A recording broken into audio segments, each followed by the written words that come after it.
اپنے خالق کو مت بھولیے، مخلوق کے ساتھ محبت کرنے کی بجائے خالق سے محبت کیجیے۔ چوتھی بات نبی پاک صلی اللہ علیہ وسلم نے بیان فرمائی، یحبون الذنوب وینسون التوبۃ، فرمایا وہ لوگ گناہوں سے محبت کریں گے اور وہ توبہ کو بھول جائیں گے۔ توبہ ایک ایسا عظیم عمل ہے جو بندے کو پستیوں سے اٹھا کے عرج ثریا پر مقیم کر دیتا ہے۔ فضیل بن یاد رحمۃ اللہ تعالیٰ علیہ اتنے بڑے ڈاکو تھے، توبہ کی اللہ کریم نے ولایت کا تاج عطا فرما دیا۔ بشر حفیظ رحمۃ اللہ تعالیٰ علیہ شرابی تھے، توبہ کی اللہ کریم نے ولیوں کا سردار بنا دیا۔ آپ ننگے پاؤں رہتے تھے، جانور گوبر نہیں کرتے تھے کہ بشر حفیظ ننگے پاؤں چلتے ہیں۔ عبداللہ ابن مبارک رحمۃ اللہ تعالیٰ علیہ نے ایک لڑکی کو ٹائم دیا، رات کو مجھے ملنا۔ ساری رات کھڑے ہو کے انتظار کرتے رہے، لڑکی نہیں آئی۔ دل میں خیال آیا عبداللہ ایک لڑکی کے لیے رات گزارتی، کاش تو اللہ کے لیے رات گزارتا۔ پھر باقی راتیں اللہ کے لیے گزاری۔ اللہ نے اتنی شان عطا فرمائی، گلی سے گزر رہے تھے، ایک اندھے نے کہا حضور دعا کرے اللہ مجھے آنکھیں عطا کرے۔ آپ نے دعا کے لیے ہاتھ اٹھا دیے، ابھی چہرے پر ہاتھ نہیں پھیرے تھے، اللہ نے اس کی آنکھیں روشن فرما دی تھی۔ ہم توبہ نہیں کرتے، ہم گناہوں سے محبت کرنے والے بن گئے۔ میرے نوجوان بالخصوص غور کریں، نوجوانوں، جوانیاں گناہوں کے لیے نہیں ہیں، جوانی اللہ کی نافرمانی کے لیے نہیں ہے۔ التائب من الذنب کمن لا ذنب لہ، گناہوں سے توبہ کرنے والا ایسا ہی ہے جیسے اس نے گناہ کیا ہی نہیں۔ ہمارے گناہوں کے ساتھ محبت کا یہ عالم ہے کہ ہم سینمے میں پیسے دے کر فلمیں دیکھتے ہیں۔ ہمارے موبائل میں کتنی فلمیں ڈاؤن لوڈ ہیں، ہمارے موبائل کے اندر کتنے گانے ڈاؤن لوڈ ہیں، ہمارے موبائل کے اندر کتنا میوزک ڈاؤن لوڈ ہے۔ غور کیجئے، پیسے دے کر ہم گناہ خرید رہے ہیں۔ ہماری شادی بیاہ آ جائے، شادی بیاہ پر شرابیں نہیں چلتی، فری میں تو نہیں آتی، پیسوں کی آتی ہیں۔ شادی بیاہ پر ہمارے گھر کی عورتیں ہیں نا جو فحاشی اور ریانی کرتی ہیں، ان کے لباس اتنے گندے ہوتے ہیں کہ بھائی کو دیکھ کر شرم آنی چاہیے، لیکن بھائی تو اپنے ہاتھوں سے اس کو خرید کے دیتا ہے۔ شوہر اپنی بیوی کو اپنے ہاتھوں سے گندے لباس خرید کر دے رہا ہے، اس کو کچھ تو حیا ہونی چاہیے، لیکن کیا کرے، فیشن نے ہمیں تباہ و برباد کر دیا۔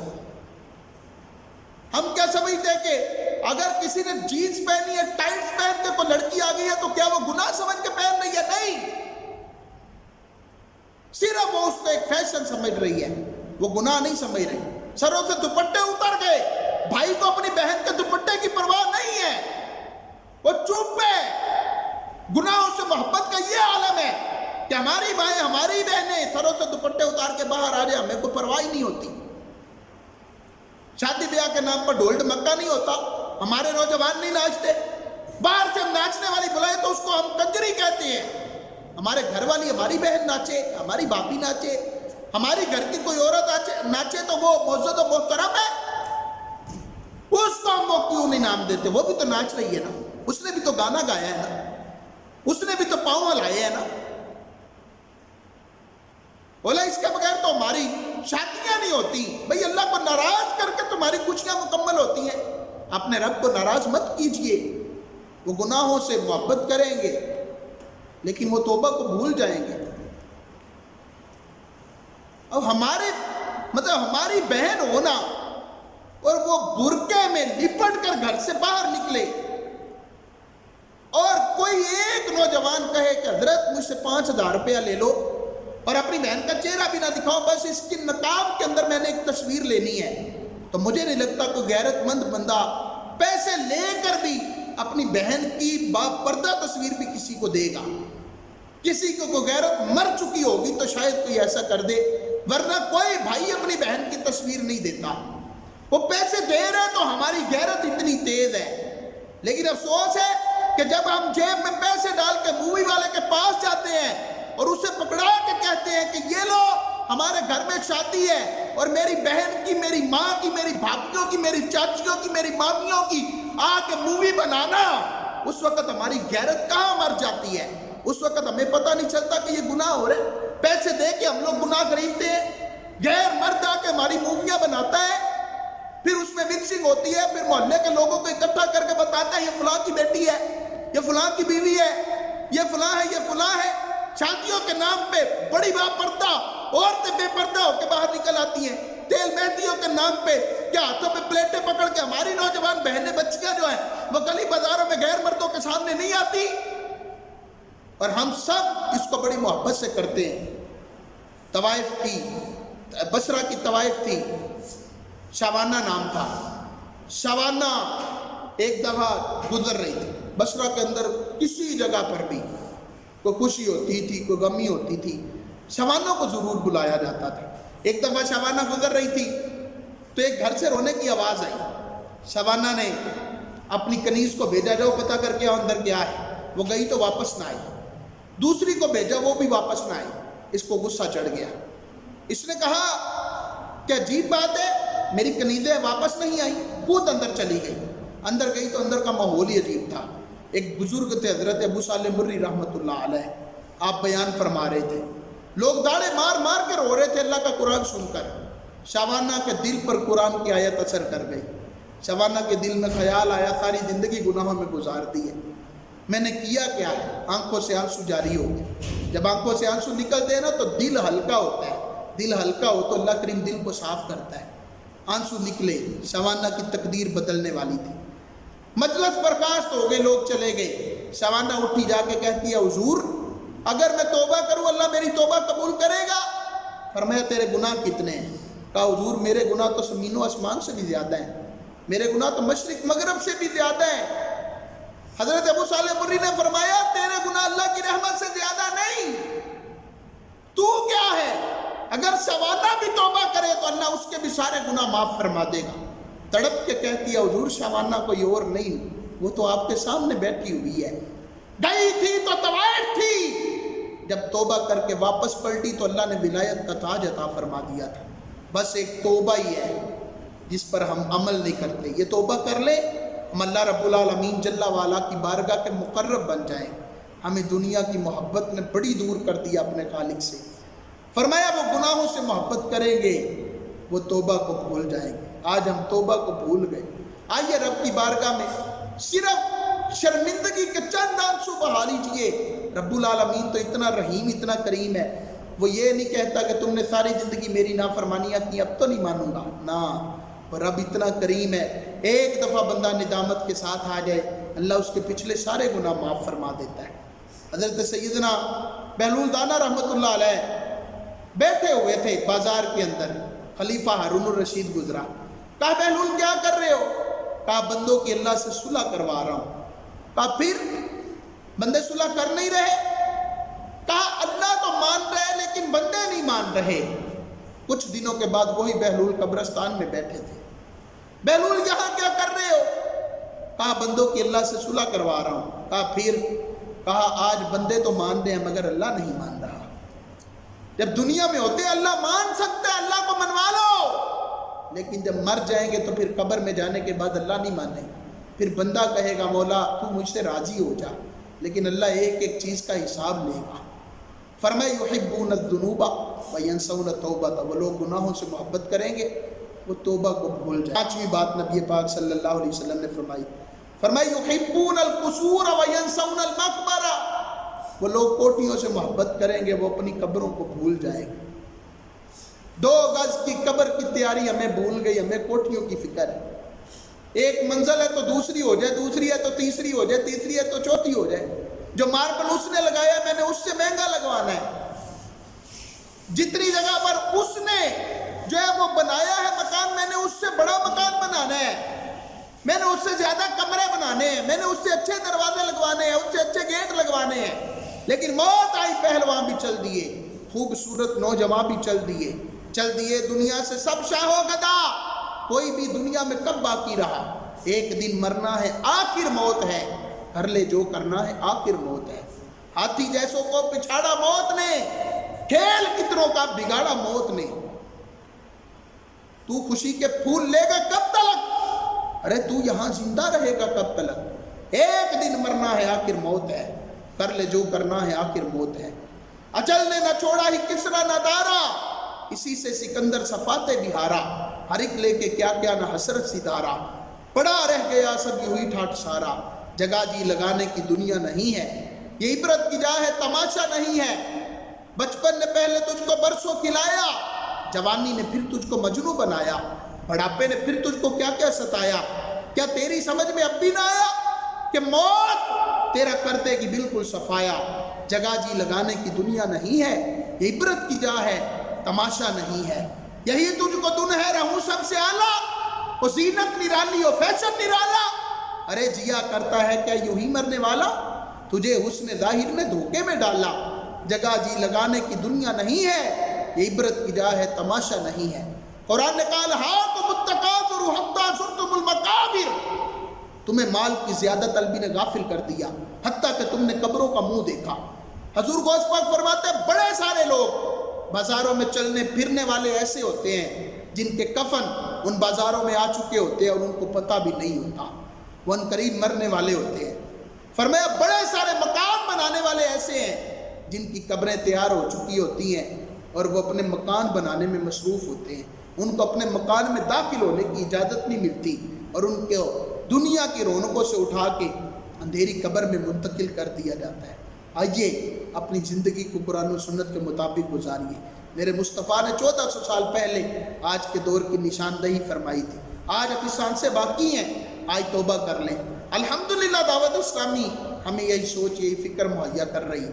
میرے شیخ طریقت امیر اہل سنت مولانا الیاس قادری صاحب نے ہمیں یہی پیغام دیا ہے کہ مجھے اپنی اور ساری دنیا کے لوگوں کی اصلاح کی کوشش کرنی ہے، اور یہ مقصد یہ دعوت اسلامی نے الحمدللہ اس وقت دنیا بھر میں دین کی تبلیغ کا جال بچھایا ہوا ہے۔ 200 سے زائد ممالک میں دعوت اسلامی دین کی خدمت کر رہی ہے، 160 شعبہ جات میں دعوت اسلامی دین کا کام کر رہی ہے، اور الحمدللہ دعوت اسلامی جیلوں کے اندر کام کر رہی ہے، جامعات بنائے، حافظ بنا دیا، لوگوں کو عالم بنا دیا۔ وہ عورتیں جو کل تک پردہ نہیں کرتی تھی آج مدنی برقع پہننے والے بن گئے، جو کل تک فیشن پرست تھے آج وہ امام کا تاج سجانے والے بن گئے، جو کل تک ٹور کے آتی تھے وہ مدنی قافلوں کے مسافر بن گئے، جو کل تک مسجدوں سے محبت نہیں کرتے تھے، چوکوں میں کھڑا ہونا فخر سمجھتے تھے، آج وہ مسجد میں بیٹھنا اپنے لیے عبادت کا ذریعہ سمجھتے ہیں، جو کل تک گانوں کے عادی تھے آج اللہ کی رحمت سے وہ نعتیں پڑھنے والے بن گئے، وہ تلاوت قرآن کرنے والے بن گئے، جو ڈائجسٹ پڑھنے کے عادی تھے وہ میرے مصطفیٰ کریم علیہ السلام کی سیرت سے محبت کرنے والے بن گئے۔ دعوت اسلامی نے دنیا کو بدل کے رکھ دی ہے، چینج لے کے آئی ہے دعوت اسلامی۔ آپ بھی اس پیارے ماحول سے وابستہ رہیے، اپنی زندگی کو قرآن و سنت کے مطابق گزاری، انشاءاللہ اچھے ماحول کی برکت سے اچھا بننے کا موقع ملے گا۔ کسی نے کیا خوب کہا تھا کہ اگر لوہار کی دکان پر جائیں گے تو وہاں پر بیٹھ کر آپ کو لوہار کی دکان کے جو چنگیاڑے ہیں وہ جلا دیں گے، آپ کے کپڑے جلائیں گے، آپ کو نہیں تو آپ کے اوپر کچھ نہ کچھ اثر کرے گا۔ چنگے بندے دی صحبت یارو جویں دکان تاراں، سودا پاویں مل نہ لئیے ہلے آن ہزاراں، تو برے بندے دی صحبت یارو جویں دکان لوہاراں، کپڑے پاویں کنج کنج بھئی چنگا پہن ہزاراں۔ جتنے مرضی کپڑے اپنے سمیٹ لیں، لوہار کی دکان سے کچھ نہ کچھ تو جل ہی جاتا ہے، ورنہ کم از کم بدبو تو آتی ہے۔ لیکن عطار کی دکان پہ چلے جائے، خوشبو والے کی دکان پہ چلے جائے، سودا نہ بھی لے تو کم از کم خوشبو تو آتی ہے نا۔ اچھے بندے کے پاس بیٹھ ہی جائیں، کوئی اچھی بات نہ بھی ملے تو اس کی صحبت بھی اثر کرتی ہے، برے بندے کے پاس بیٹھے گے تو برے بن جائیں گے۔ اور دعوت اسلامی کا مدنی ماحول الحمدللہ ایسا ہے جس نے نوجوانوں کی زندگیوں میں انقلاب برپا کر دیا ہے۔ آپ سے بھی عرض ہے اس پیارے ماحول کے ساتھ وابستہ رہیے۔ آپ کے شہر میں جہاں پر دعوت اسلامی کا ہفتہ وار اجتماع ہوتا ہے اور جمعرات کو مغرب کے بعد وہاں پر شرکت کیا کریں۔ الحمدللہ ہمارے گجرانوالہ میں بھی دعوت اسلامی کا ہفتہ وار اجتماع اور جمعرات کو مغرب کی نماز کے بعد جامع مسجد فیضان مدینہ بس اسٹاپ شیخ پورہ موڑ کے پاس ہوتا ہے۔ آپ سے عرض ہے آپ وہاں پر ضرور شرکت فرمایا کریں۔ اللہ تعالیٰ کی پاک اور بلند بارگاہ میں دعا ہے جو کچھ سنا اللہ ہمیں اس پر عمل کر کے دوسروں تک پہنچانے کی توفیق عطا فرمائے۔ اور الحمدللہ آپ کو پتہ ہے کہ دعوت اسلامی دنیا بھر میں دین کی خدمت کر رہی ہے، یہ آپ جانتے ہیں، اور آپ یقین مانیں کہ دعوت اسلامی کو لوگوں کا درد جو ہے وہ زیادہ محسوس ہوتا ہے۔ ہمارا ملتان اجتماع اتنا بڑا ہوتا تھا، ہمارے ملک کی حالات خراب ہو گئے، بم دھماکے ہو گئے، ہمیں اپنی واہ عزیز نہیں ہے، ہمیں الحمدللہ لوگوں کی جانیں عزیز ہیں، ہم نے اجتماع بند کروا دیا۔ ابھی یہ دعوت اسلامی کے گولڈن ڈیز ہوتے ہیں جس میں پورے سال کے لیے دعوت اسلامی نے فنڈ جمع کرنا ہوتا ہے، لیکن آپ کو پتہ ہے لاک ڈاؤن ہو گیا، مسلمان بیچارے بے روزگار ہو گئے۔ دعوت اسلامی کے امیر مولانا الیاس قادری صاحب نے اعلان کر دیا، بھائی اپنے مسلمان بھائیوں کی خیر خواہی کرو، لوگوں نے فنڈ دیے، عطیات دیے، زکاتیں دی۔ الحمدللہ دعوت اسلامی نے کم و بیش 3.5 لاکھ سے زائد گھرانوں کے اندر راشن خود جا کر تقسیم کیا، بلا کر نہیں، ذلیل کر کے نہیں۔ الحمدللہ ہمارے ذمہ داران نے گھر گھر جا کے راشن تقسیم کیا۔ ہمارے گجرانوالہ میں کئی گھروں میں تقسیم ہوا، مزید جگہ پر تقسیم ہوا۔ یہ وہ ڈیز ہوتے ہیں جن میں دعوت اسلامی پورے سال کے اخراجات اکٹھے کرتی ہے۔ اور آپ کو عرض کروں، دعوت اسلامی کے 2 شعبے جو ہے نا، جامعۃ المدینہ، مدرسۃ المدینہ، اس کا جو سالانہ خرچہ ہے وہ تقریباً 2.5 ارب روپیہ ہے، 2.5 ارب، اور پوری دعوت اسلامی کا جو سالانہ خرچہ تقریباً 12 ارب روپیہ ہے۔ تو اب ان دنوں میں جب ہم زکوٰۃ وغیرہ اکٹھی کرتے تھے تو ان دنوں میں لاک ڈاؤن ہو گیا، جس کی وجہ سے کافی زیادہ کروشل ٹائم ہے دعوت اسلامی پہ۔ دعوت اسلامی بڑی سمجھ پریشان ہے، میرے مرشد بڑے پریشان ہیں، اراکین شورا بیچارے آنکھوں سے آنسوؤں کے ساتھ جو ہے وہ روتے ہیں، کیونکہ آپ سمجھتے ہیں کہ کوئی بھی انسان آکسیجن کے بغیر زندہ نہیں رہ سکتا۔ یہ چندہ دعوت اسلامی کے لیے آکسیجن کی حیثیت رکھتا ہے۔ تو آپ سے عرض ہے کہ دعوت اسلامی نے جیسے لوگوں کی مدد کی ہے، دعوت اسلامی کے ساتھ تعاون کیجیے۔ الحمدللہ آپ کی زکاتوں کے ساتھ دعوت اسلامی چل رہی ہے، آپ کے صدقات، آپ کے فطروں کے ساتھ دعوت اسلامی الحمدللہ چل رہی ہے۔ تو دیکھیں، اس ماہ بھی دعوت اسلامی نے تنخواہیں جو ہے اپنے اجیروں کو بڑی مشکل سے دی ہے۔ 31,000 ملازمین ہیں دعوت اسلامی میں، جن کو دعوت اسلامی ہر ماہ تنخواہیں دیتی ہے۔ تو بڑا مشکل سا ٹائم آ گیا ہے۔ آپ سے عرض ہے، اللہ نے آپ کو دیا ہے، زکوٰۃ ہے تو اپنے رشتہ داروں کو دینے کے بعد جو بچ گئی ہے وہ دعوت اسلامی کو دیجیے۔ اگر زکوٰۃ آپ دے چکے ہیں تو اپنا جو آپ کے پاس دیگر مال ہے اس میں سے دعوت اسلامی کے ساتھ تعاون کیجیے۔